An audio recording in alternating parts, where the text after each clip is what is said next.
Okay, folks, hello and welcome to this meeting of the Transport Portfolio or Executive Member meeting at Portsmouth City Council. I'm Gerald Vernon-Jackson and I am chairing this meeting, and I'm Cabinet Member for Transport. Just the usual things: if there's a fire alarm, it's real. There are no practices, and we assemble by Queen Victoria outside the civic offices. And if you've signed in, can you sign out so that people don't search for you? And if you can use the microphone when you're speaking, it means the cameras will go to you. So you are broadcast to the nation and are there for posterity. So if we quickly run round and say who is who, let's do from the back to the front. Brian Madgwick, Independent Councillor for Paulsgrove and Transport Opposition Spokesman. Thank you. Ian? Ian Saunders, representing Portsmouth Cycle Forum. Nice to see you. Let's start with Hayley. Hayley Chivers, Transport Planning Manager. Gareth James, Solent Transport Future Transport Zone Project Manager for Portsmouth. Kirsty Routledge, Principal Transport Planner. Michelle Love, Safer Travel Manager. Felicity Tibbury, Assistant Director for Transport. Denise Bastow, Parking Office Manager. Kevin McKee, Parking Operations Manager. Barbara Thomas, Transport Planner, TROs. Matt Crowder, Park and Operations Team Leader.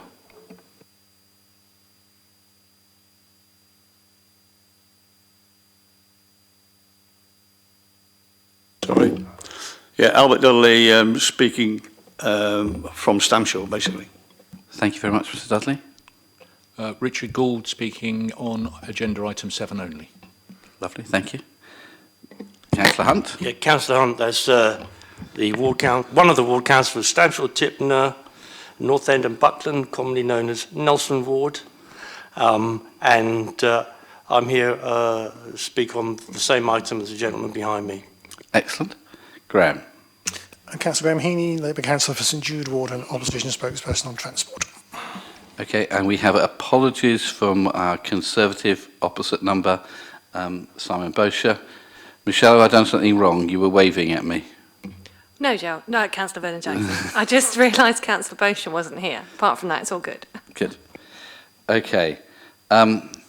So, folks, just to say, I've had concerns raised with me about the Lake Road project by the tree wardens.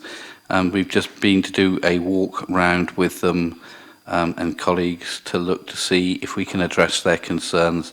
So I'm postponing that item and we'll come back to that on Friday of next week and see if we can address their concerns there. Okay, so then, so Ian, I'm sorry, on that bit you're redundant because the bit we're not going to get to it, so we're not going to hear your words of wisdom. I know. Okay. Now that worries me because I have got. Oh yeah, no, wait. So yep, sorry, we've got Lake Road, bike share, bike hangers, and corrals. Okay. All right, let's move through the agenda. Colleagues, are there any declarations of interest that anybody needs to declare? No. Okay, let's do item 3 then, which is disabled parking places on Karen Avenue and Langard Road. Denise, I think you are leading us through that. Yeah. So this report is to consider the objections that we have received to Traffic Regulation Order 158, which was advertised to introduce 34 disabled parking bays in various roads in Portsmouth. We received objections to 2 bays, one in Karen Avenue and one in Landguard Road. The details of the grounds of the objections are included within the report. And the recommendation is to ask you to improve the implementation of the disabled bays in Karen Avenue, outside number 27, and in Landguard Road, opposite numbers 180 to 182. and also to note that the remainder of the Traffic Regulation Order 158 came into operation under TRO 158A on the 10th of July, as no objections were received to those proposals, so they've already been introduced. Any proposal approved following this report would be brought into operation under TRO 158B of 2023. And just a slight bit of additional information to say, we've also contacted the landlords of the property in Landguard Road, asking them if they would consider allocating one of the 2 parking spaces which are underneath the flats at 185 Landguard Road specifically to one resident, but they have come back to say that they're unable to disadvantage the other residents by allocating one of the 2 parking spaces just to one person. Okay, thank you very much indeed. So Denise, if you're taking them one by one, the Karen Avenue one, there's an objection from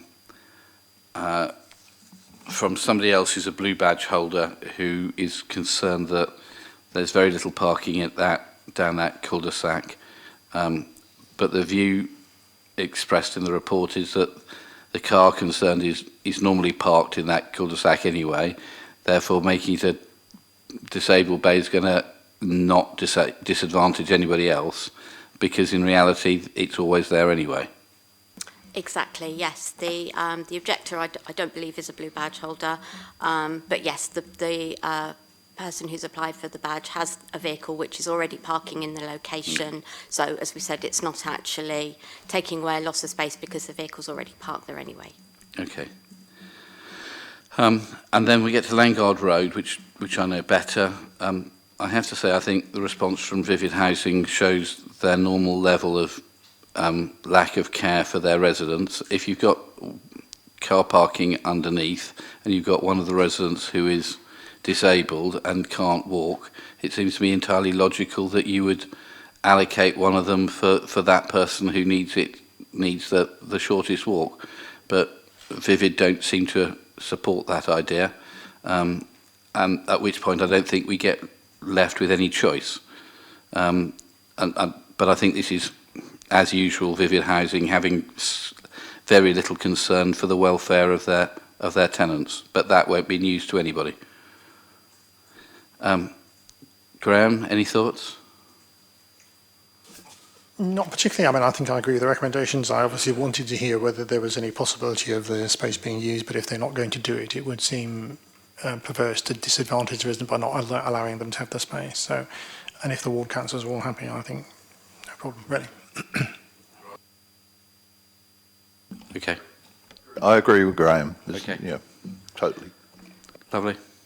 In which case, I think I'm satisfied that we should go ahead and grant these 2. So I think that is the view. Moving on to item 4, Lake Road, we've withdrawn and comes back. Item 5, the local transport plan for Kirsty. That starts at page 87. Yep, thank you. So this report is to provide the first annual monitoring report for the Portsmouth Transport Strategy, Local Transport Plan 4 or LTP4. The Portsmouth Transport Strategy was adopted in October 2021, providing a strategy for enabling residents and visitors to get into, out of and through the city safely and efficiently on all modes of transport through improvements to connectivity.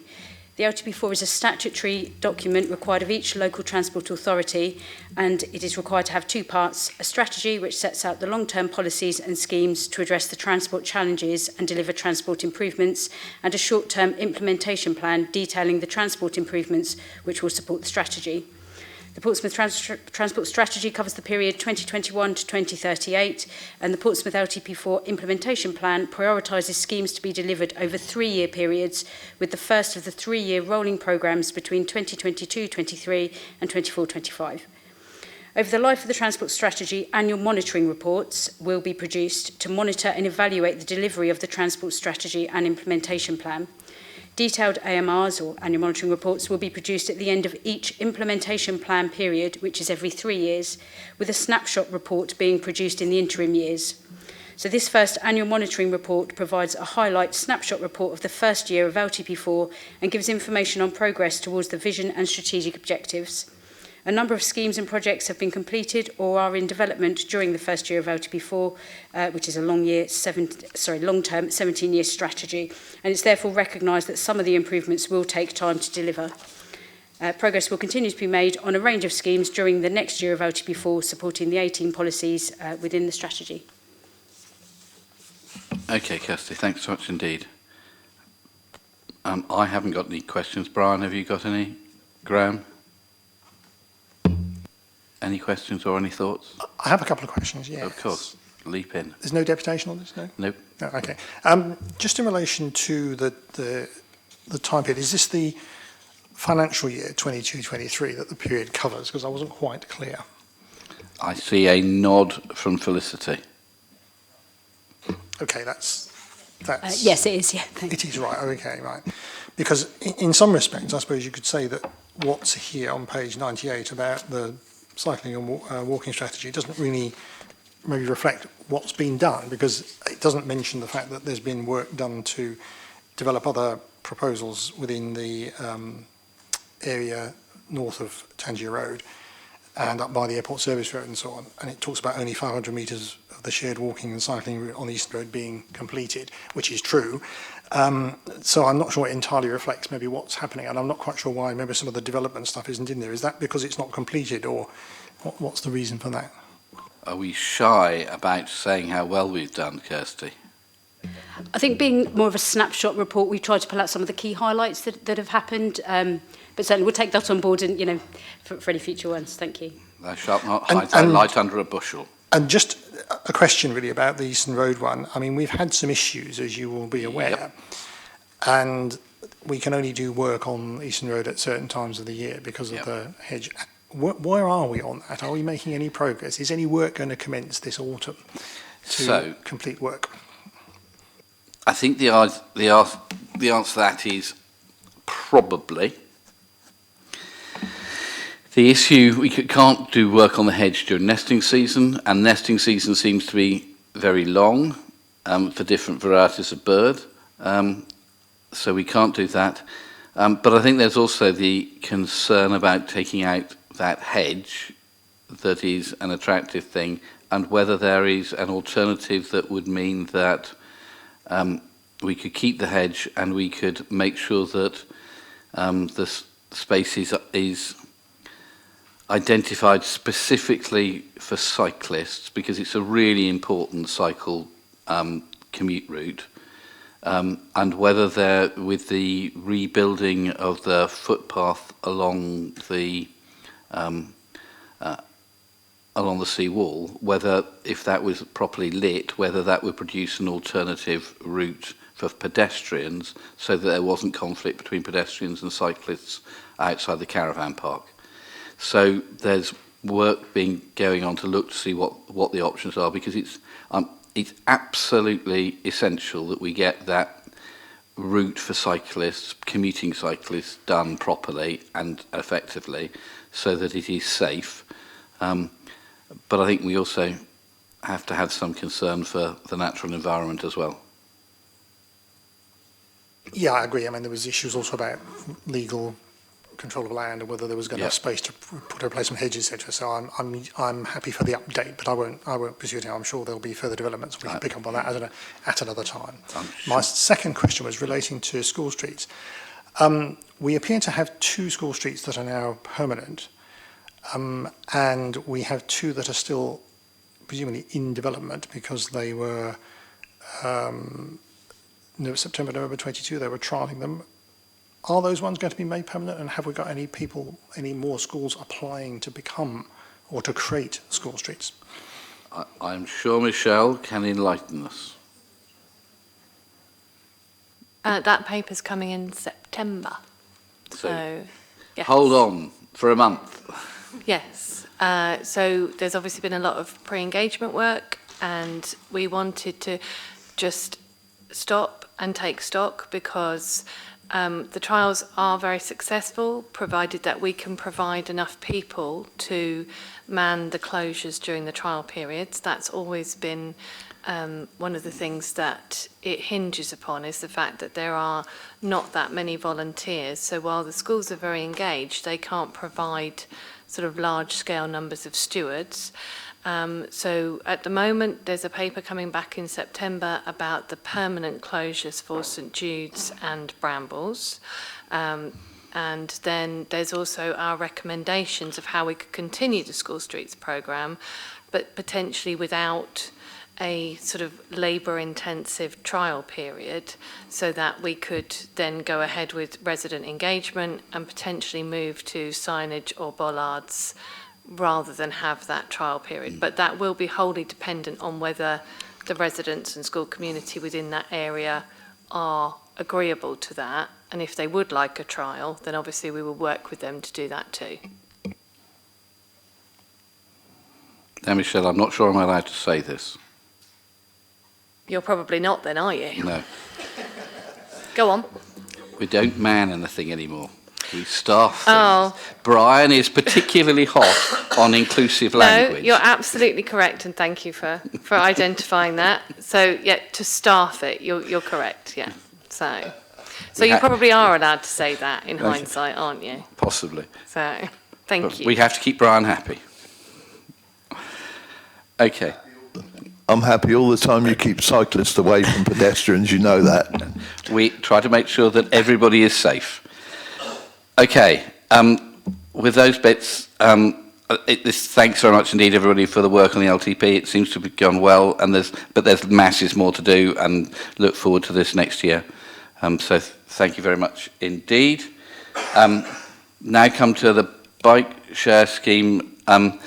If Gareth does his introduction first, then I'll come to you. Is that okay?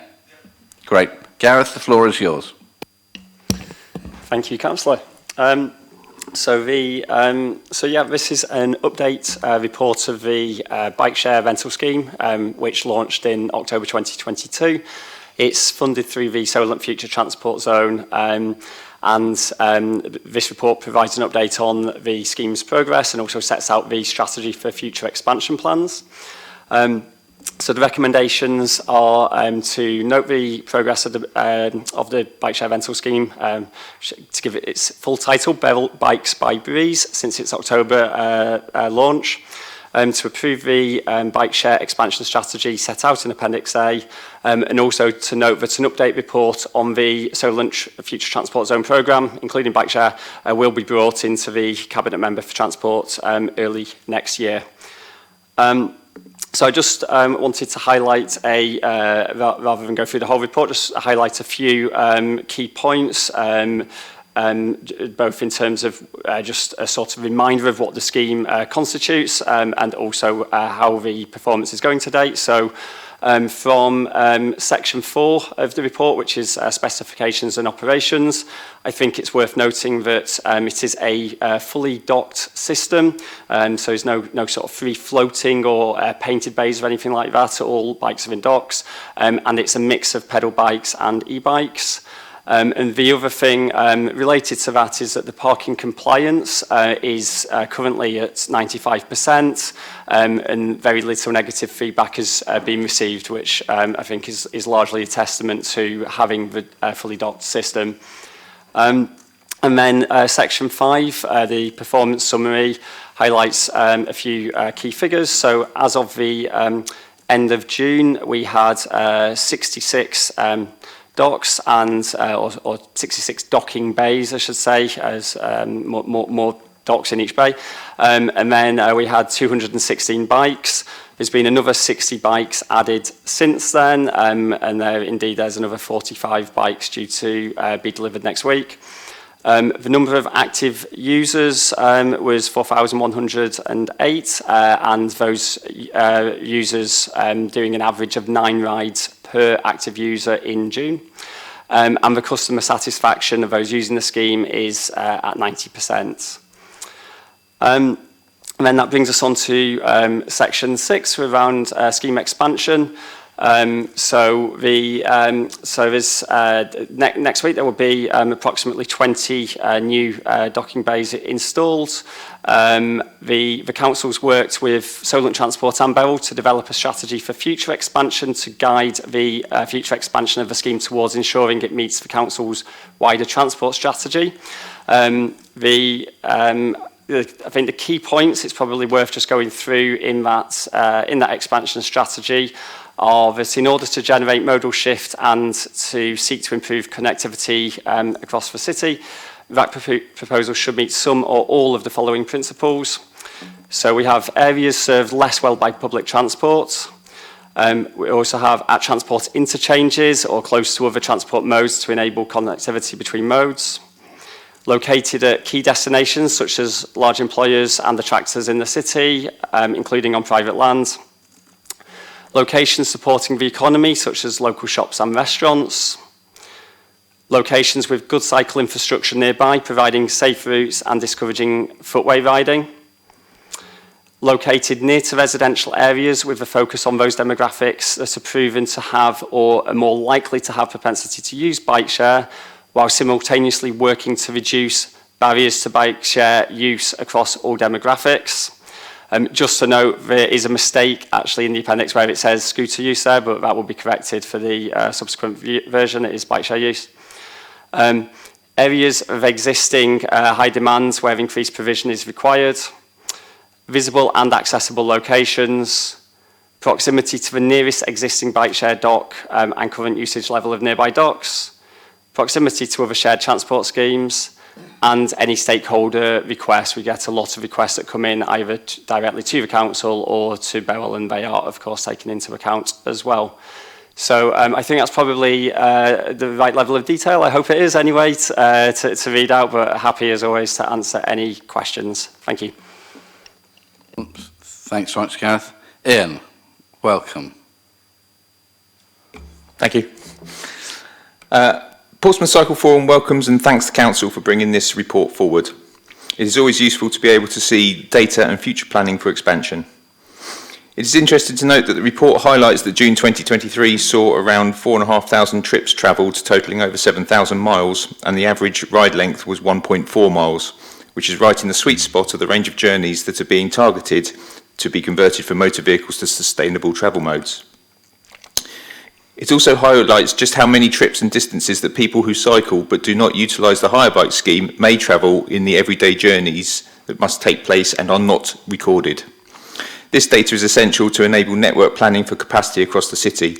We hope that the data about the routes travelled and preferred by hire bike scheme users are also recorded and available to the Council to enable this work to take place under the scheme developments of the local cycling and walking infrastructure plan and the local transport strategy. This data will only improve with the expansion of the scheme as outlined in today's report.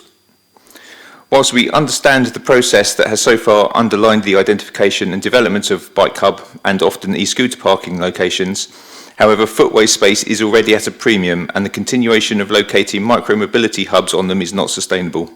There will come a time when these will have to concentrate being located on the road with subsequent loss of a parking space.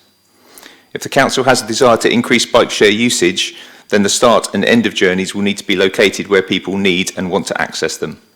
Secondary shopping areas such as Fratton Road, London Road, Cosham High Street, Elm Grove, Albert Road and Milton Market need more coverage to ensure that there is availability at all times and give local residents the confidence that there will be bikes available when they need them.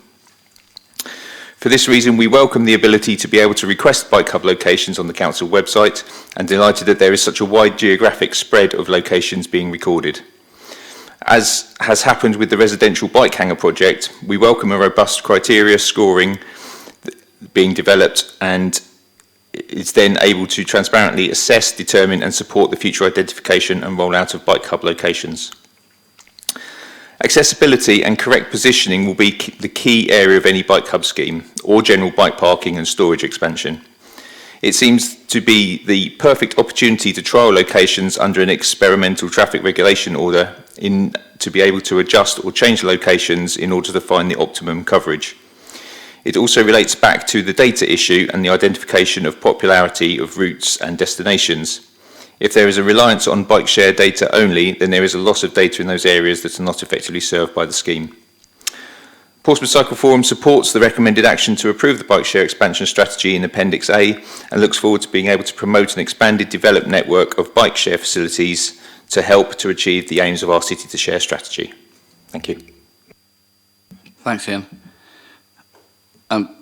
My thanks, Gareth, for the report. It seems as if this experiment is working reasonably well. I think we've absolutely made the right decision to have places where you have to bring your bike back to, so that I see other places where bikes are just littered all over the place, and I think it's absolutely right we didn't go down that route. So thanks very much indeed. And it looks as if we're getting a decent amount of usage of it. If we're getting 44,000 kilometres of people using these bikes, that's really, really good. And hopefully that can be built on. Who would like to go first? Brian, Graham, happy with that? Graham? Just a couple of questions. I mean, Ian's actually picked up on some of the things I was going to really ask, really. The data's really interesting. And obviously you can't put all of the data into the report necessarily, but I would be interested to know whether the scheme has actually started off fairly slowly. I mean, I was talking to somebody from Borough Bikes this morning, just casually. They were at an event and I was there as well, and we were having a chat about the usage. As to whether in fact it's sort of grown slowly, and or because we picked out June as a month, obviously the summer is a better month, people use bikes more. It'd be just be interesting to know how that has been taken up. The person I was speaking to said that they thought the university would be interested in taking more bays. I don't quite know how many bays there are around, because I don't travel around every bit of the university, but that's obviously an important one with students coming in the autumn. So a bit more information on that. And also I wondered whether the information that you've got actually does show where the cyclists tend to go, because that would be really interesting if we've got any data on where they're actually going. Yeah. So obviously I wouldn't expect it to be in this report, but really interesting to have a look at that if that's available. I'm sure Gareth can provide. The second point is, I was really interested in the map which shows the demand. It shows that there is a lot of demand for it, and I think interesting, Paul's Grove, Caution, areas which haven't necessarily been well served by this sort of shared transport are really looking for it. So I'm hoping they'll get expanded to there, as soon as we can. So that's good. Great. Okay. Gareth. Yeah, I would say certainly getting the data from bike share and indeed from the e-scooter scheme is paramount to the sort of wider transport planning and infrastructure sort of priorities. The Beryl scheme is still in its infancy. I think that it is a promising start, but once the user base starts to increase, we'll be able to draw more conclusions from that.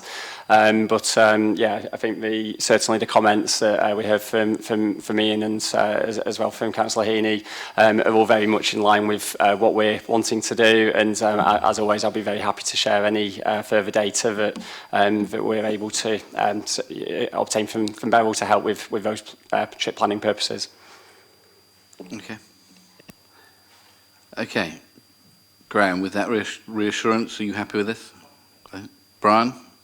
Lovely. Okay, sold. Gareth, thank you very much indeed. Although you almost ruined it by introducing Voy at one point, which was just a bit dodgy. It seems to me they are... I get very, very few people upset by the bike hire scheme, and I get lots and lots and lots of people very upset about scooters. Just interestingly, I've only seen one bike left on the street. That happened to be around the corner from Milldown Building on the way to Gunwolf. I don't know why. Clearly, somebody who's getting married. Well, then. Yeah, but apparently they fine people 10 quid if you don't put it back in the box. But I've only seen one, so that's. So the ones I've seen have been where all the docking things are full, and so people just put them next door to it, which I thought was fine. But it's probably somebody getting married, and they only went one way. Okay. So thank you very much indeed for that. That's that one done. Okay, let's move on to Stamshore North parking zone. And I think, Barbara, you're going to introduce this. Thank you, Councillor. The City Council is currently progressing a programme of residential permit parking zones in various areas across the city. Stamshore North was identified as an area where a permit parking scheme is likely to benefit residents. The proposed zone is bounded on two sides by existing permit parking zones, and correspondence from residents suggests that the area experiences a certain level of displacement parking from residents of neighbouring zones, likely to be their third or subsequent vehicles in a household for which permits are not available. A questionnaire survey of residents was carried out in September 2022. The outcome of that survey showed that the majority of respondents was in favour of a permit parking scheme. Given the outcome of the questionnaire survey, a scheme was designed and the proposals were formally consulted on in March this year. Representations received were less clear-cut than the questionnaire responses, with 55 respondents in favour and 57 against. On further analysis, it was found that the majority of those in favour were in the south of the proposed zone, where the roads are most affected by displacement parking from surrounding zones. Consideration was given to recommending that the scheme is implemented only on the two southernmost roads in the zone, where the majority of respondents are in favour. However, given the likelihood of parking being displaced further north and the prospective major residential development in Tipner, it is recommended to introduce the scheme in its entirety. I have two written deputations. Would you like me to read them now? Okay. Thanks, Barbara. The first is from Kelvin Neal, a resident of Twyford Avenue. Dear Sirs, with regards to the proposed Stamshaw North parking zone, FJ zone, I wish to inform you that I object to the proposed parking FJ zone.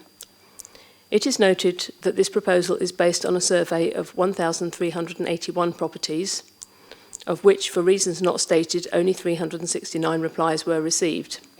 This is just under 26.8%, which I consider is far too few on which to base a need for this parking zone proposal.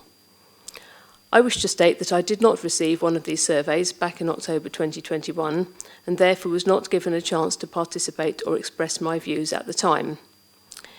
It is also noted that the Council has aggravated the situation in recent years by allowing more HMOs to be established than the current parking area can accommodate, knowing that these HMOs will inevitably have more than one vehicle per property. It is also realised that some of these HMOs are on the part of Twyford Avenue, which has double yellow lines outside, and therefore any associated vehicles will be parked in the side roads. A lot of one-man small businesses that operate from their home with a commercial vehicle such as transits have no alternative than to park near their home. This will result in extra costs and may well put them out of business. What arrangements will be made to allow carers to park to perform their duties for the residents in the area that need community care? Please note that these carers may have more than just one resident to attend to and therefore may be parked in the area for more than the 2 hours allowed. Yours truly, Kelvin Neal. And the second deputation from Sam Milson, a resident of Walden Road. Dear Portsmouth City Councillor, Councillor for Transport, I understand this is a tad late. However, I have been on holiday and just seen this email as it was only sent out 5 days ago, which is far too late and unreasonable for people to reply in such a short time. However, with hope you will agree that this is unreasonable timing or in the least kind enough to accept this in late on your deadline. Please can I press the Councillor for Transport for a deputation against Portsmouth Parking Scheme, Stamshaw North FJ. This is being asked for in a time of national crisis of financial difficulties, when people cannot afford to heat their home or choose between feeding their family or heating or are resorting to food banks. We are not in an affluent area. The main people in this area are privately renting, council housing and HMOs, including along with private owners. Myself included, along with the residents of the Stamshaw North area, cannot afford this fee for additional parking. It is a tax forced upon us. I live with my family and parents due to not being able to afford my own home. I have my own car, as do my parents, and now you are being asked to consider forcing me to pay for the privilege of parking in my own childhood street with no other alternative. This is cruel, and as honourable as the notion is to prevent commercial vehicles in this area, it won't work. We will continue to see commercial vehicles regardless of the permits, and with the extended areas given permits, how will they be policed? Stamshaw residents will be forced to pay for this and will not be given the service they pay for. Additional to this, the result will not be the positive one that is being asked of you today. What evidence from other areas is there to suggest that this is effective? In any event, it is not worth the cost to me which will now ask. Either I pay for my new parking permit, as it's the household second, or pay our electric. I work for the public, out of county and finish late, so need my car. It is not an option to lose my car. Please hear my plea to deny this proposal for Portsmouth Parking Scheme, Stamshall North, FJ. With thanks, Sam Milsom. Thanks very much indeed, Barbara. And then we have various people here who've come to do deputations in person. So we've got Mr. Gould and Mr. Dudley. Who would like to go first? Lovely. Thank you very much. Yeah, Mr. Dudley. I replied to the first email after the results of the survey regarding the FJ zone were published and copied my thoughts on the subject to my local councillors. I understand that they may not want to take sides, but although I received a reply, it was a bit disappointing that none of them were prepared to meet with me and see and understand the problems at first hand. A picture is worth 1,000 words. I've lived in my property for 44 years, and although parking has become more of a problem over the last 20 years, with a little bit of patience, it is manageable. I accept one of the reasons for this is that there are more vehicles now, but a major reason is that the council keep accepting more HMOs. Where we once had corner shops, we now have an HMO with numerous occupants.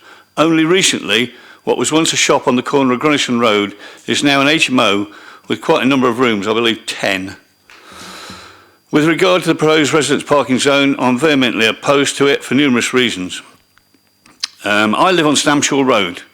With no parking outside my house due to double yellow lines, my parking places are limited to 1, a number of spaces on the opposite side of Stamshall Road from where I live, that's 14 spaces. A few more, that's 9 on Twyford Avenue.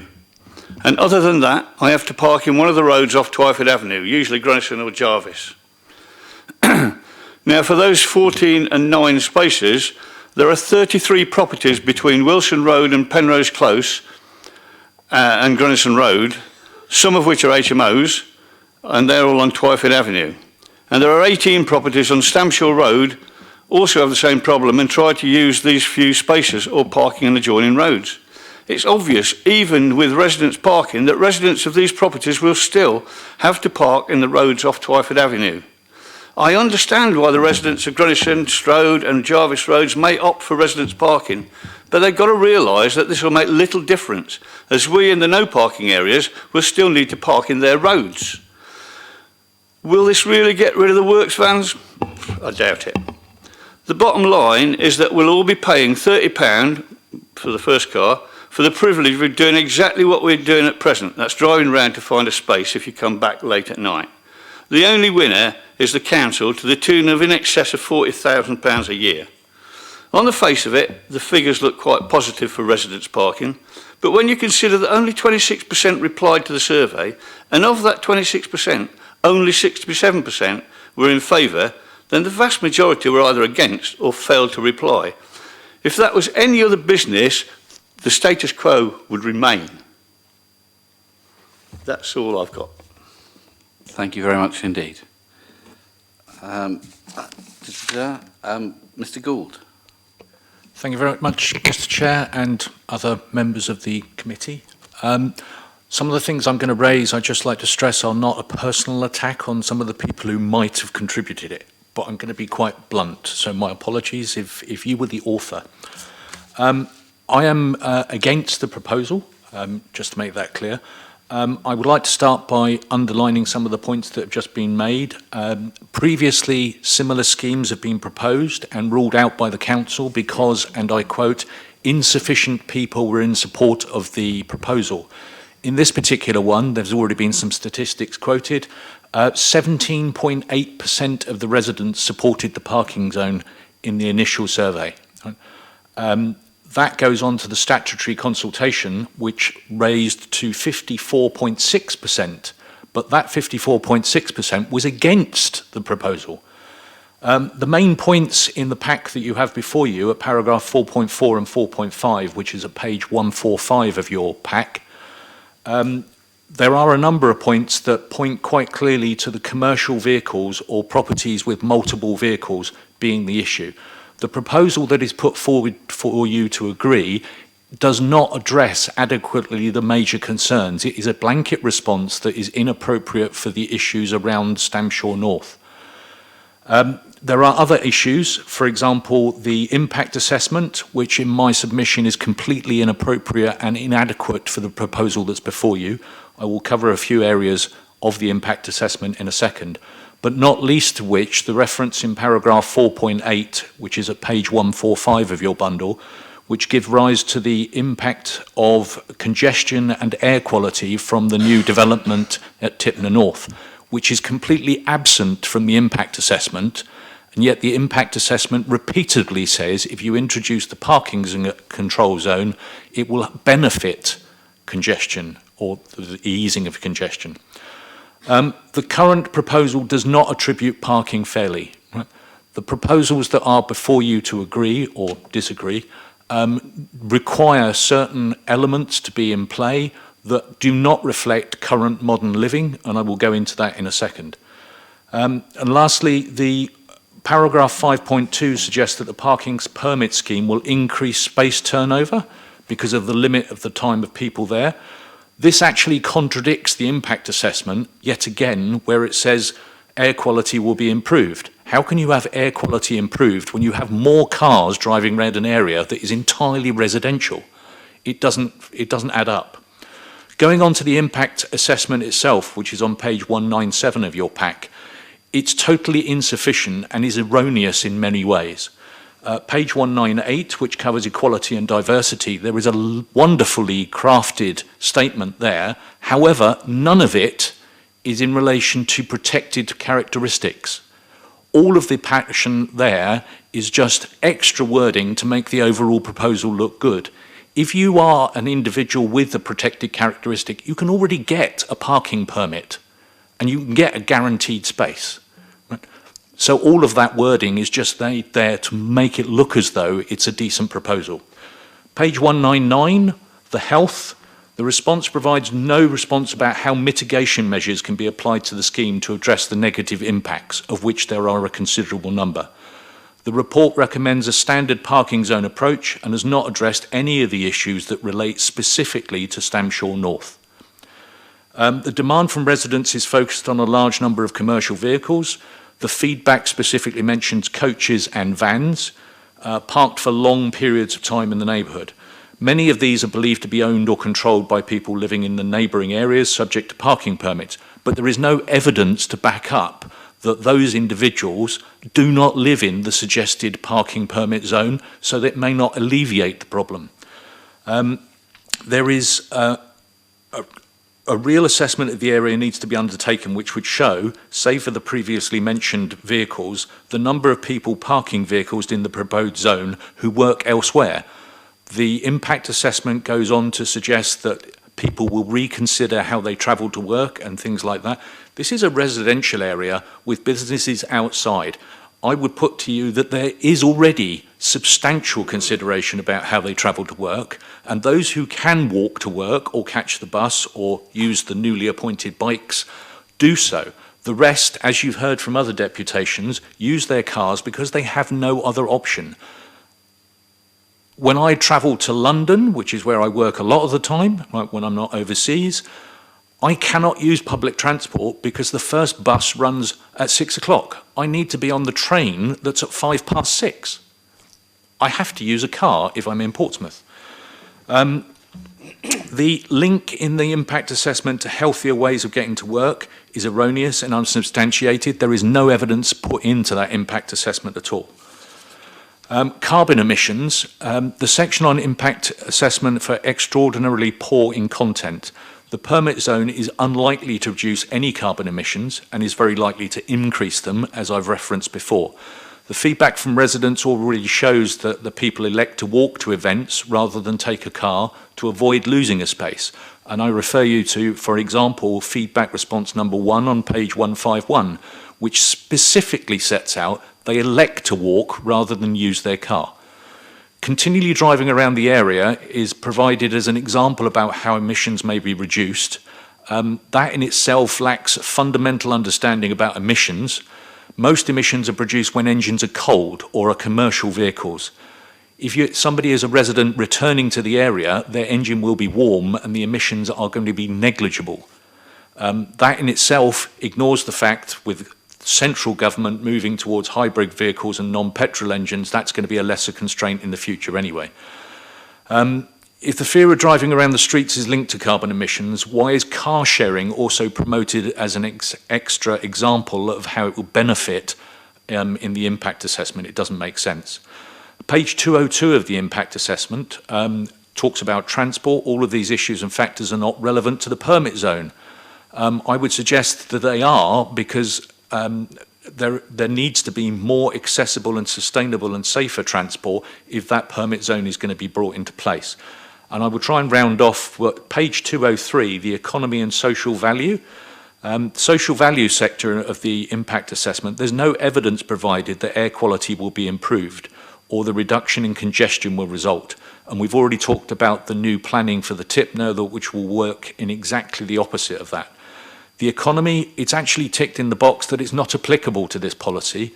I vehemently oppose that on the basis that there are businesses in that area and there is no reflection of the new ways of working post-COVID, where there are more people working at home nowadays. That is a business impact. I run my business from my house there. That is a business impact. It's implausible that it cannot have an impact.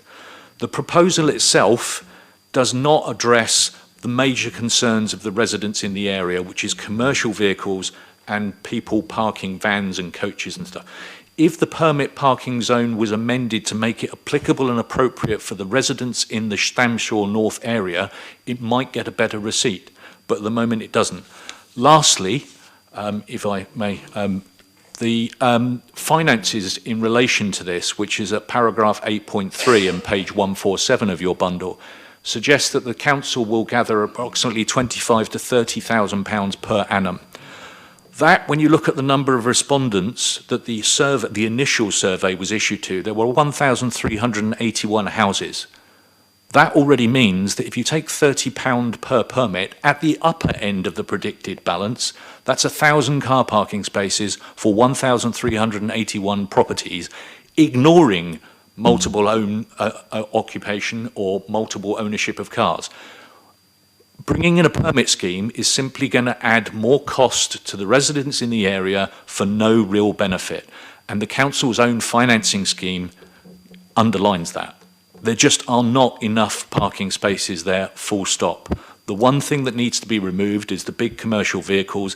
It is possible to adapt the parking proposal to make sure that it is those that are excluded from the area by making sure that if you are a van owner or a commercial vehicle, that needs to be permitted, and the council needs to put together a proposal that will make sure that only those that have the real need to be in the area are in the area and the rest are forced out.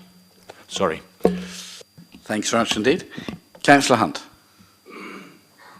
Yeah, huge sympathy for the passion from people who are opposed to this scheme, but yourself and I and Councillor Heaney, we've been around this particular subject for 2 decades now, and we know that when these schemes go in, if you agree to put them in, if you try and take them out, residents go absolutely bananas, and we had a virtual riot on one occasion when a previous Conservative council tried to take out 3 schemes, and there was a lot of anger around that. What I would like to do, Chairman, is to first of all point out on one thing that I think it was Mr. Gould said, or one of them said anyway, about the turnout of this scheme of 26.8. At the recent council election in Nelson Ward was 21%. So, you know, there's a little difference there. That's just a bit of context about so-called turnout. 1,381 homes were contacted in the informal survey. 369 were sent back, and the officers report this is about a standard reply right across the city in zones that have been consulted. 246 favoured a scheme, 117 were against. This is just over 2.2 to 1 in favour. We all know from our experience that when an informal survey has been done, residents tend to think that they've done their reply. So when the formal survey comes out, it's normally quite often you see a much slower response. Even so, this is pretty even, 55 for and 57 against. Mr. Chairman, if you were minded to just be driven by numbers, you would do Harbour Way, because one person said they wanted it and none said they were against it. If you were minded to look at Wilson Road, 8 people would said they wanted it, and Grunson Road 13. But in Strode Road, 8 people didn't want it and 6 did. So you can't just be driven by the numbers. You have to look at the overall picture in this.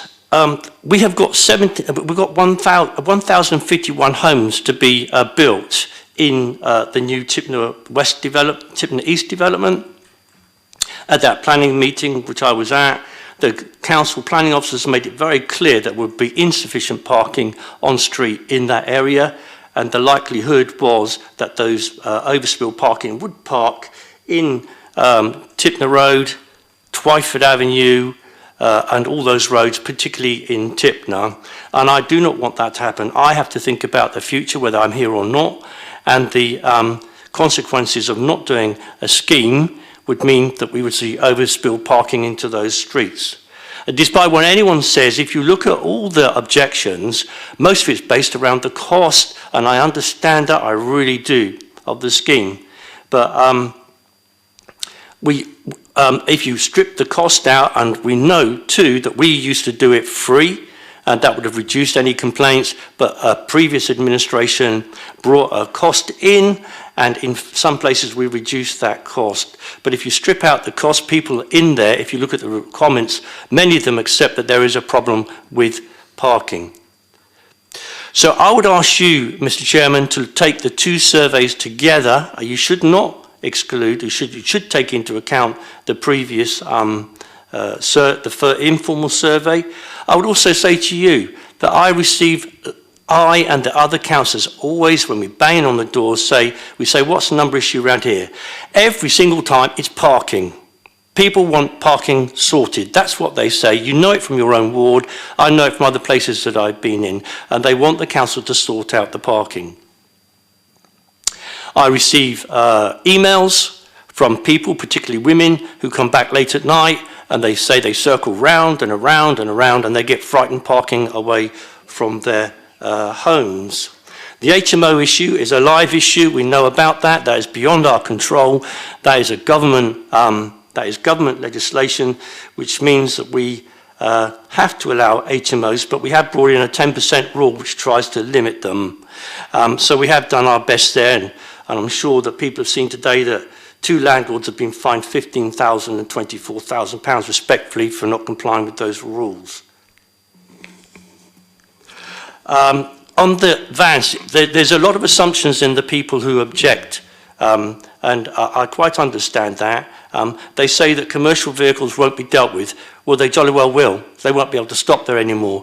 We also heard from one deputation that was read out by the officer the concern that one-man business, running a business from home, would be driven away. Well, that vehicle is capable of being registered to the house, so that won't happen, and they will qualify for a permit.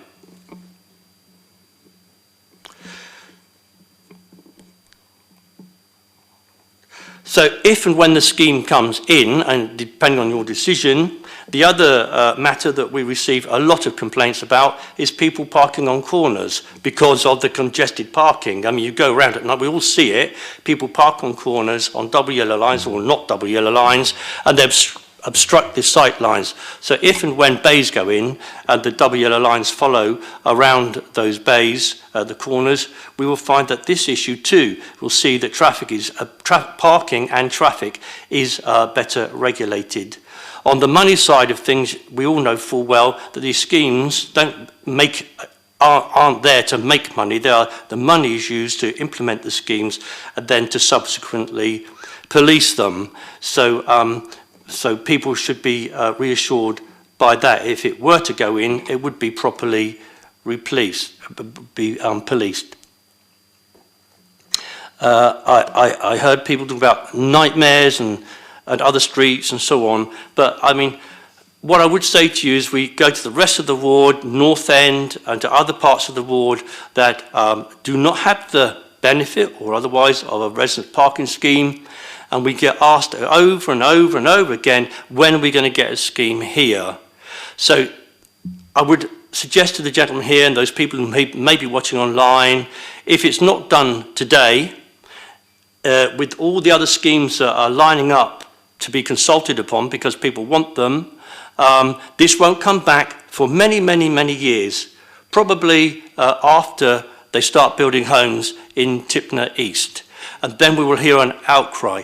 If you were tempted, and I hope you won't be, to split the area south of Tipner Road, all you would do would cause displaced parking from the south of Tipner Road to go into the streets north of Tipner Road. So Range Green, Harbour Way, Target Road would all be inundated with commercial vehicles. And we've seen this happen before so many times. When this kind of thing happens, a portfolio holder, a decision maker, tries to find some consensus as a result of the things that he or she has heard on the day and excludes a number of roads. What happens then is those roads then get very cross and they say they've got all the displaced parking. We have to try and somehow bring it all back again, and then that area gets done too.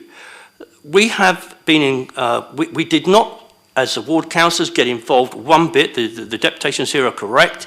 We did not get involved. We would not comment because we thought this was something that the residents should decide upon. But we have looked at all of the evidence. We've gone round the doors. And today we are setting our views out. We didn't seek to influence it throughout the whole of the consultation period. We kept in touch with officers who told us what they were doing, what the way things were going. But we kept clear of it, not because we were worried about it, but because we wanted residents to make their views known without influence from us. But now today I can bring you our experience, and all three ward councillors would like the scheme implemented as is in the report and recommended by the officers. Just check my notes if I may.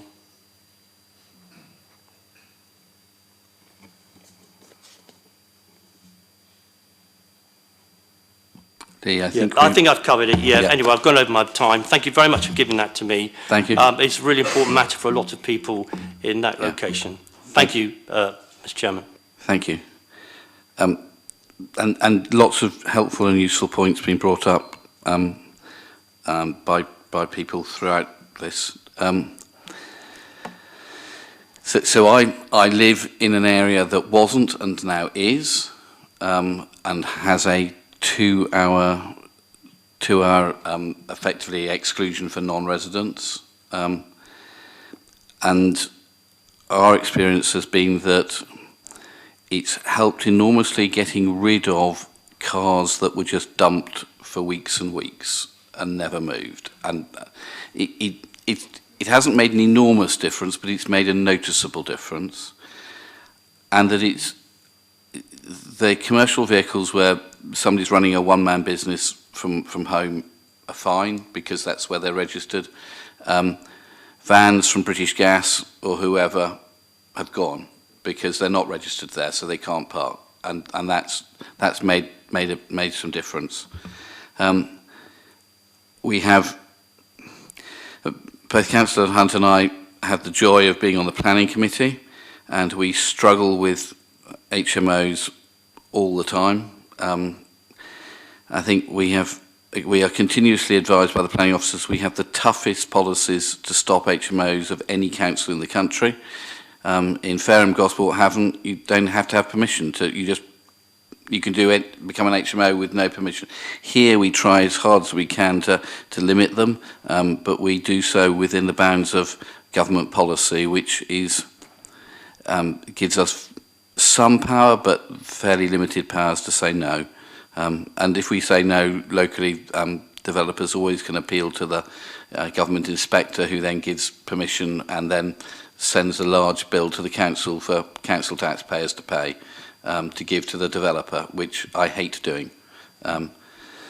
But I think the issues, those are fairly standard issues. The issue, I think, here is that the area to the south, people are, of this zone are being fairly clear that they want something. It's much less clear in the north, and the judgment to be made is knowing from other schemes, when a scheme comes in, there is displacement out to surrounding areas, and we just know this. That's why we have a rolling programme. If I said yes to one just in the south, then there would be displacement up into the north of this patch, as sure as eggs is eggs. So do we, at which point people will be cross and demanding a parking scheme. So do you do it in one hit, or do you do it in two, or what happens? Because it's clear for the people in the southern bit of the patch that this is what they would like to happen. I think my feeling is, and I'm happy to be advised by others, that it's best to do it as one, but write into this that there will be a review, including a survey of every house, within 6 months to see what people think, so that we can, if people say no, we hate it, we can take it away again. If people in one bit say we like it, then that could stay, and in another bit they say no, it doesn't work for us, we can take that bit away. But I think it's probably, we did this, I think, with the MD zone, and we went back after the event, there's the area around the King's Theatre, to ask people what they thought afterwards, and that was an interesting thing, because that was very, very close, very finely balanced about whether it should come in or not. And 6 months later, there was a very, very clear view about what should then happen.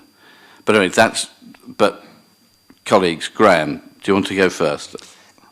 Yes, just to correct you on MD, there was support for the scheme. The issue was the timing. There was no clear indication of what the timing was, and I asked for the timing to be obviously agreed and then reviewed after 6 months, and then in the end people were satisfied with it, so it worked very well. So that was it.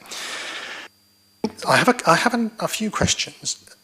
So preliminary questions, which will then lead to another question. First of all, can I ask, when were the FG zone, the FD zone, and the FH zone implemented?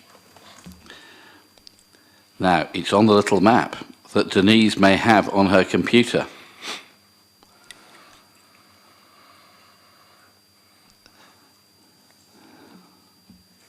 It's in tiny writing from memory.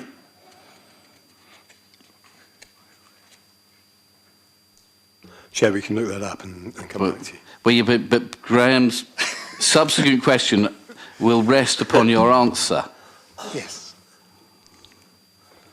You had it on a piece of paper earlier, Kevin, and as always, a piece of paper is useful. I don't have that piece of paper with me, I'm afraid, Chair, but we... I wasn't intending it as a trick question, I have to say. No, I know you weren't, but...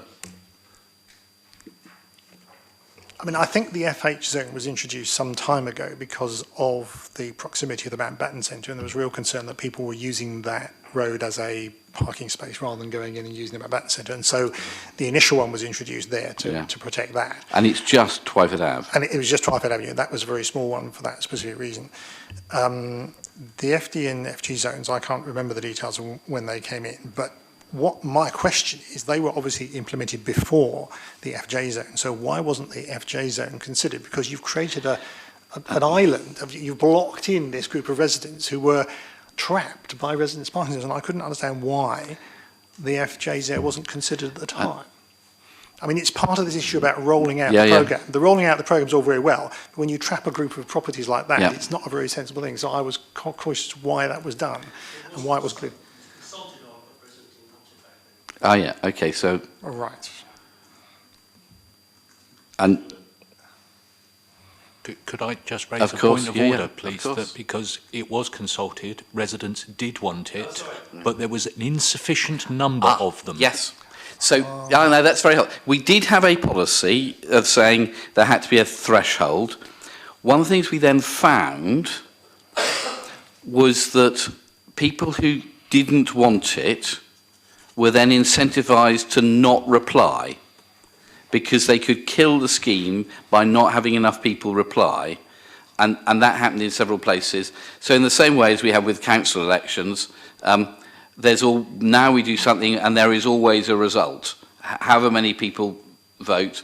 And as Councillor Hunt said, the choice about whether to have a parking zone, you got a higher turnout than you get to choose who the councillors are, which is depressing, but real.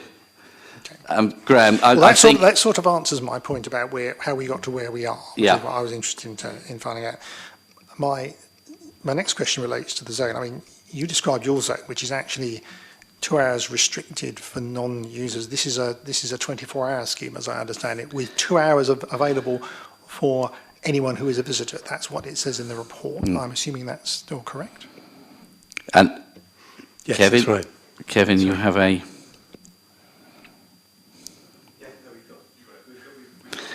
Got the dates if far away, Kevin. Oh, sorry. The FH zone was the end of 2018, and that's the most recent one. That's the Twyford Avenue, and that was, as I think Councillor Heaney suggested, introduced because of the Mountbatten Centre.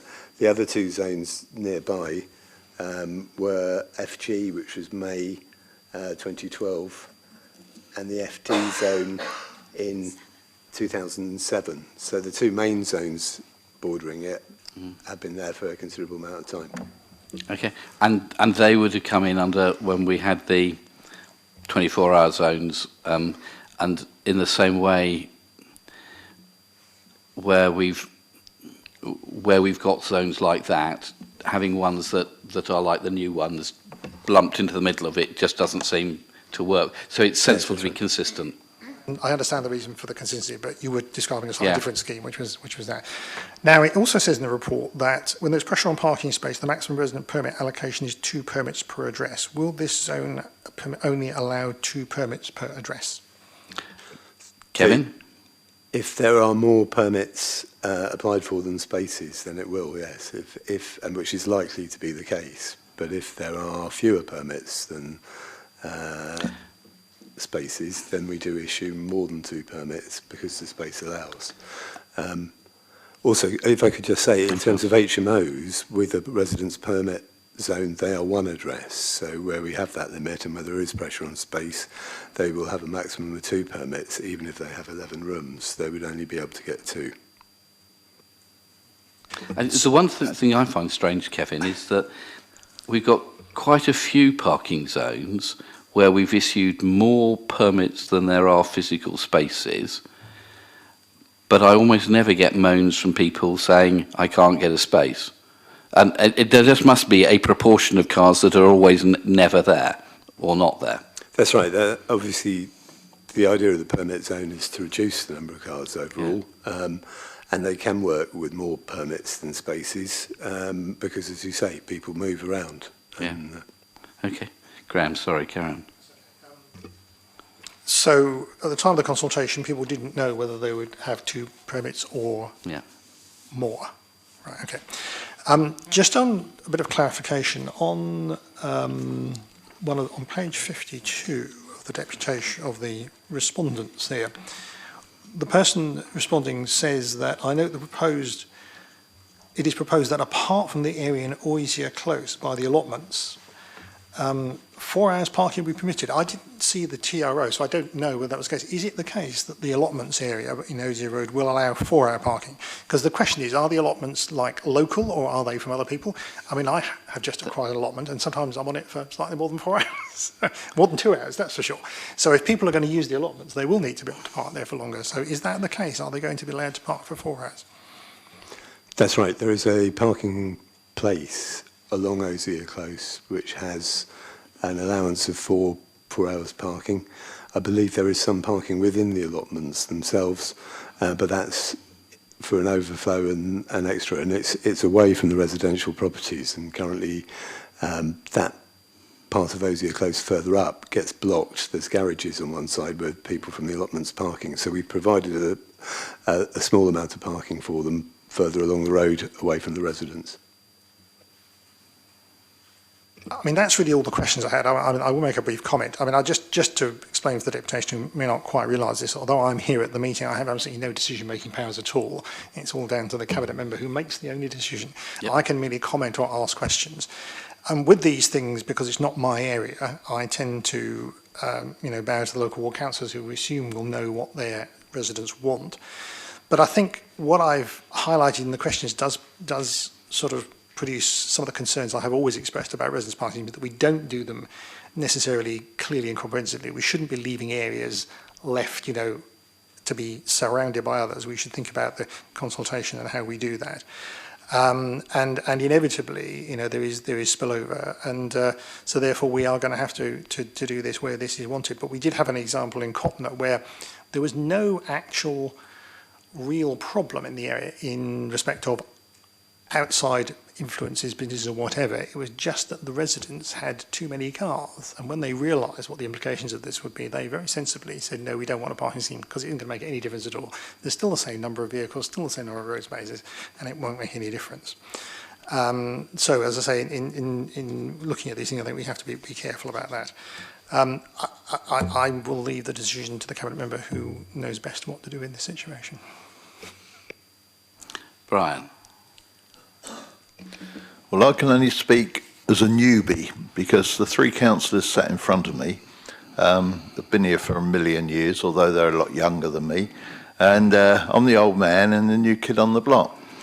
Generalising what you were saying about the 2 hours or 4 hours maybe, I think it's great. British Gas should park their vehicles where they are, and the driver of the vehicle should get on his bike from British Gas, wherever it may be, and along with all the other commercial vehicles. I understand fully what you're saying over there, but the council, no decision at all is not up for consideration. Decisions have to be made, and people are going to be hurt by it or love it, whichever it may be. But it's the council's responsibility to make those decisions for the future of Portsmouth. I've been driving 60 years, and I've lived in various parts of Portsmouth, but 60 years ago we was having parking problems, and I don't know how we solve this because there is more and more cars. We know we're trying to do this enterprise car scheme, etc., to take cars off the road, which would benefit us all, but at the end of the day, there's still going to be far too many cars. HMOs, I'm on record as being 100% against because they cause this sort of problem that you're on about. A place along by you or you or you or you or you could go to an HMO. You could have 6 people in there, 6 lads in there, and 6 lads have got cars. So where they're going to park them? So it's an overall problem, and it's not a modern problem. But I think the council, which again, it's not Graham, Lee or myself, the council have to make a decision. If that decision is that we go ahead with the parking scheme or we don't go ahead with the parking scheme, I personally will back it 100%, because I think sometimes we have to make difficult decisions, and we just have to do that, and that's for the future of Portsmouth as a whole. Thank you, Chairman. Okay, thank you very much indeed. So it seems to me that the possible decisions are either A, say... Could I just interject once, is that right? If you're minded to do a review, which was policy before, until we changed the policy, 6 months is not long enough, in my opinion.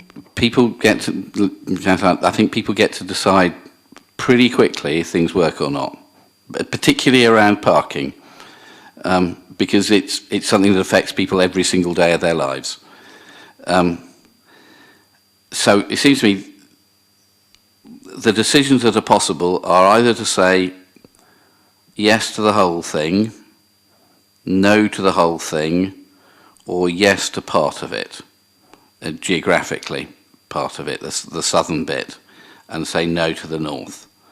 Mr. Chair, if I may interject, there is another option, just so we have the full extent. is amend the actual basis of issuing the permits? We can't. My understanding is that the way of the only way that works to be able to clear commercial vehicles out is a residence parking zone. In other areas, we have no, but where there isn't a residence parking zone, we have no power to stop them, and therefore, we have to make sure that there's the same criteria across the whole of the city. We can't vary the criteria from parking zone to parking zone to parking zone. Otherwise, it'll just become impossible. So. So my view I think, is that I'm going to say that we will say yes. I will say yes to the scheme as a complete area, but that in February of next year there needs to be a review to every house and a report back in March. And Barbara, you're worried. Kevin, you're worried. Sorry, John. Yeah. Could we say 6 months after it's introduced? Well, that's going. Well, I'm Kevin. I presume you're working at great speed, and that the contractors are waiting outside this building now with the paint to go and do this. We will work at great speed, but if it's safer to say 6 months after it's introduced. Could I also just say that we can do a survey of the residents in 6 months' time. If we are going to withdraw the scheme, though, we would need to do a full TRO consultation. But I wanted, we need it. So thank you very much, Kevin. But I'm going to stick to February because I'm hoping that you're going to work with enormous speed. But I'm going to be realistic about what contractors are like. I'm really sorry, Leader. You can't do February. I'm really, really sorry. I know you can if you want to. But you can't because it just will be ridiculous. This might not get off the ground until Christmas. Well, so Kevin, when do you expect, if we say yes, when do you expect to be in? It will take quite a few months because we have to procure the contractor, get the signs, we have to write to all the residents. So it's not, you haven't got people outside waiting with the paint van? No, Councillor. Oh. And we've got to make the order, as Barbara points out. Okay, all right. I shall be. I know. All right. So I think the point was it should be 6 months. I was just hoping that that Kevin, you would move with enormous speed. But if we're going to move at as snail-like speed, we'll need to be realistic. So 6 months. Okay. So then. 6 months after the scheme is in, there needs to be a survey and to report back. And I think the options should therefore be with asking residents, do they A, want to keep it, or B, do they want to get it removed? And then we need to look geographically what different roads say, because if, again, there is a north-south split, and the people in the north say they don't want it, and the people in the south say they do want it, then people have had the experience of what it's like, and they've made an informed judgment. So the formal decision is that the parking zone should come in, but that there should be a review after 6 months of it being operational for residents to be able to express their view about whether they like it or not, and that should be reported back in a formal report to the Cabinet Member for Transport to take a decision about whether the parking zone should continue, whether it should be amended or whether it should be removed. Okay? Kevin, is that workable? Yes, it is. Okay. All right. That's where we are. That's my call. So thank you very much indeed, everybody, for coming for that issue. Okay, moving on. Number 8, bike hangers and bike corrals. That's Michelle. That's correct. Do you want to say words of wisdom? I will. I will introduce, and then I believe Ian has a deputation. That is correct. Okay. So bringing the bike hangers and bike corrals report today, the recommendations that we would like you to consider, Councillor Vernon Jackson, are to approve the permanent... Michelle, hold on. Mr. Dad, Mr. Gold, if you want to disappear, if you want to stay, you'll be very, very welcome for the rest of the meeting. And it'd be lovely to have your company. But if you don't want to stay, I will be deeply unoffended if you feel you want to wander off. Okay. Okay, thank you. Michelle, sorry to have... No, thank you. And the recommendations today are to make permanent the provisions of ETRO 67 to 2022, the second phase of bike hangers and corrals in various roads in the city, with the exception of the bike hanger in Landguard Road, and to make permanent the provisions of ETRO 37 2021, Part B, relocated bike hanger in Lucknow Road. The bike hangers were launched in spring 2021 under ETRO 37 2021 to make provision for secure cycle parking, which are referred to as bike hangers within this report. They are secure lockable pods which are installed on the footway if there is sufficient space or in the carriageway, and there are bike parking spaces within those secure lockable pods. At the moment, as part of the trial scheme, those are free. If the scheme is made permanent by way of this report, then we will be working on a charging system that will be equivalent to the first residence parking permit cost within the current RPZ programme. The first set of bike hangers were installed on Manners Road, Lucknow Street, Eastfield Road, Addison Road, Hunter Road, Clarence Road, Guildford Road and Salton Road. The second phase were Methering Road, Worsley Street, Binstead Road, Lennox Road, Collingwood Road, Lumsden Road, Ferry Road ×2, because one was removed from Landguard, and Francis Avenue. There is a methodology available, should anybody wish to go into this in more detail, of how those sites are selected, and there is an online website tool where residents can make their request as to where they would like a bike hanger. Currently, there is 180 plus bike hanger requests on that request tool. So we would like to make the experimental traffic regulation order permanent for all of the existing bike hangers so that we can move on to phase 3 of the bike hanger process, where a further, I believe, 16 bike hangers will be placed using the methodology on the network. The second part of the report moves on to the cycle corrals. These are secure additional cycle parking outside of popular shops or restaurants. Currently we have 2, one on Marmion Road and one on Southsea Beach Cafe. The objectives are to ensure that there are safe and secure places for people to park their bikes and encourage them to travel those distances by bike rather than taking the car if they choose to. A survey was carried out and the majority of respondents were very much in favour. The cycle corrals were monitored, they're both well used, and so by way of this report we would like to continue to install those corrals, taking into account obviously provision of on-street parking where those requests have taken place, and to focus on business areas and areas of entertainment and other leisure facilities. The finance for this is coming from the local transport plan allocation and also the capability fund that was awarded by the Department for Transport in 2021 and 2022. That's a summary of the report, but I'm happy to take questions on any of the points contained within it. Ian. Thank you. Portsmouth Cycle Forum has been extremely supportive of the bike hanger scheme, as it is a key delivery area for enabling those people wishing to cycle more to have easy storage of and access to their own cycles. And therefore they are more likely to choose cycling as a transport mode to travel around the city.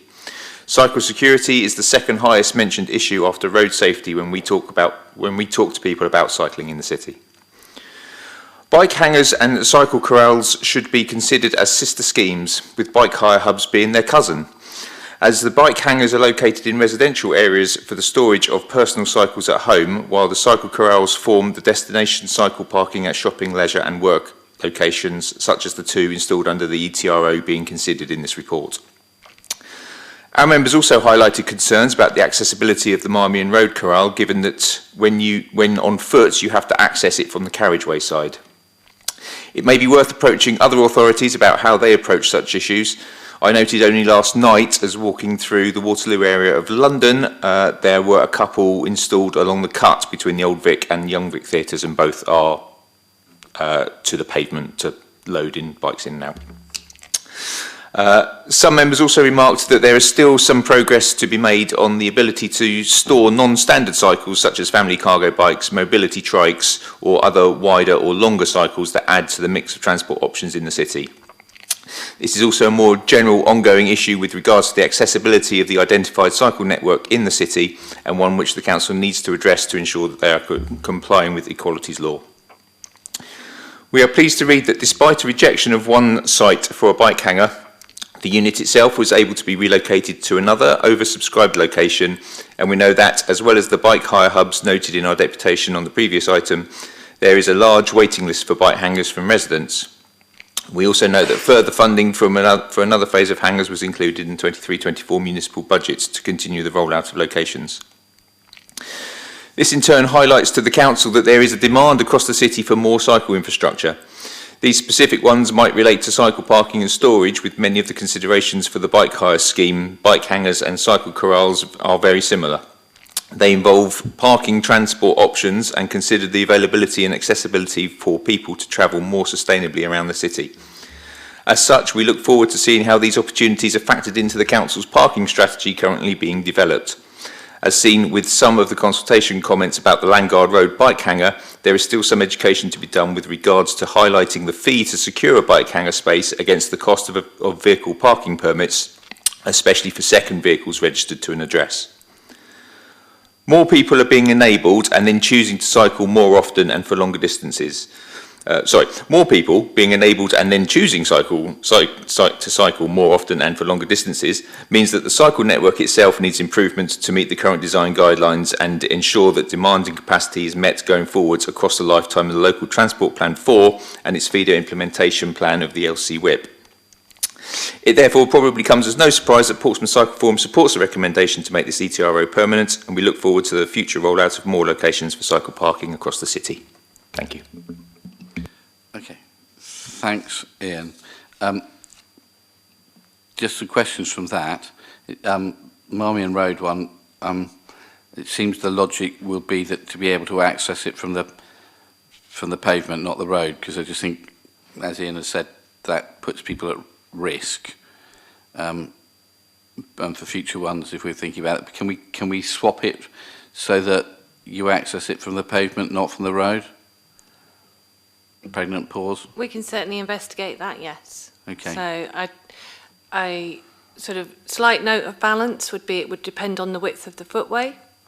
Obviously, we want to provide accessibility for all types of travel, including pedestrians, but we will certainly undertake to do a thorough investigation about whether there is sufficient footway width for people to be able to manoeuvre bikes in and out, and also have pedestrians moving past that area at the same time.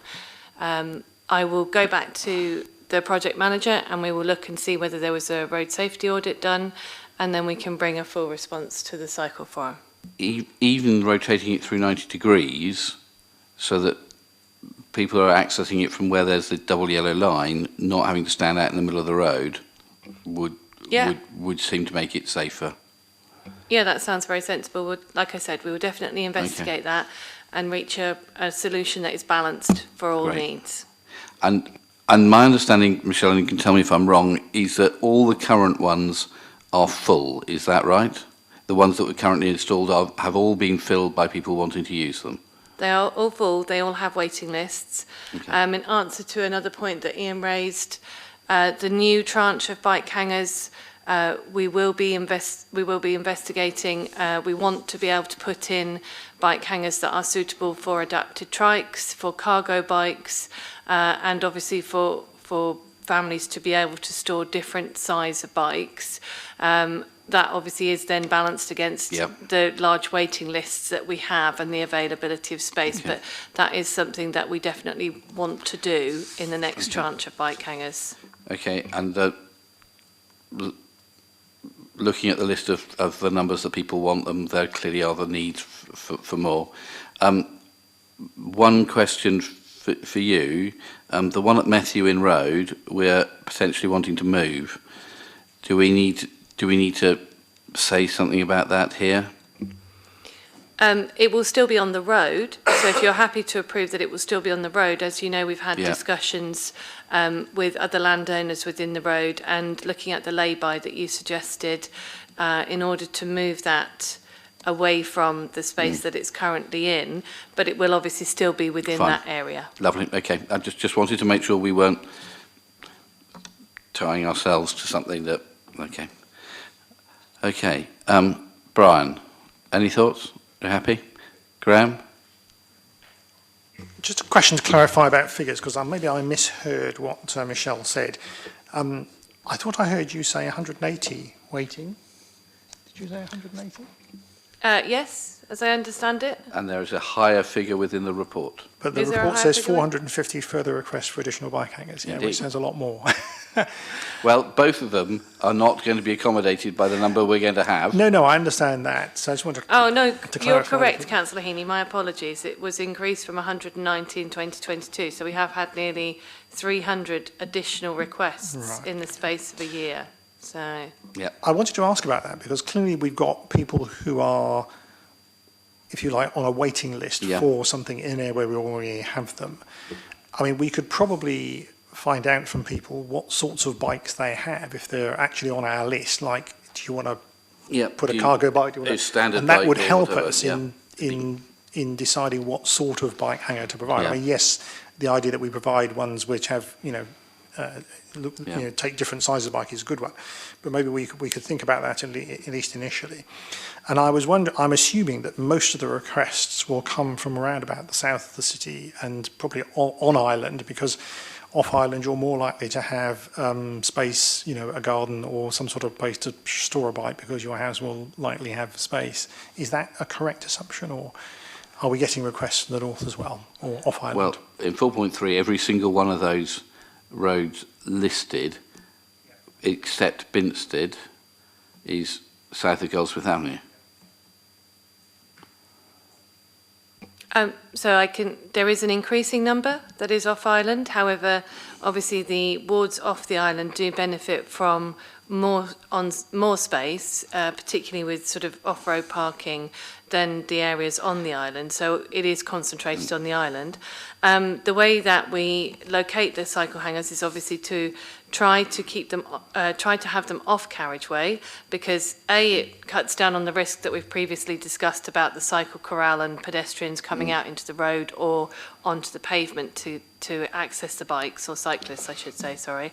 But what we also do is group the requests so that we can place the bike hanger in a place that is central to a group of requests. And your point about writing to those people on the waiting list, that will happen. So we've already thought that through, to have a letter to those people on the waiting list to say, are you still interested? There is potentially a bike hanger going in this location. Can you tell us what type of bike you would like to store in that? Because then we can obviously be more bespoke than saying, we have cargo bikes available, but they're 16 streets away from you, that sort of thing. So, so there will be that process of refining done with the third tranche of the bike hangers. And funding for this is coming from? LTP. LTP, yeah. The budget that we passed in February. That's for the third tranche. Yeah. The previous two tranches were from what was called the Capability Fund. And also the capital budget 21-22 had a separate bike hanger. So both the administration and the Capability Fund for the first two tranches. Okay. All right. This sounds eminently sensible. And there is a significant logic in this being in the parts of the city where there are the most terraced houses, because in the north of the city, or further north in the city, people have more off-street ability to park and secure and things like that. So this, in the same way as doing EV charging points in the areas where there's people don't have off-street car parking to be able to charge their cars, we need to address the reality of what people's lives are like. Okay, this sounds fine to me. So let's go ahead with that. And lastly, I think, but by no means least, Matt, moving traffic offences. Thank you. Okay, so the purpose of this report is to provide an update on the application for moving traffic enforcement powers under the Traffic Management Act.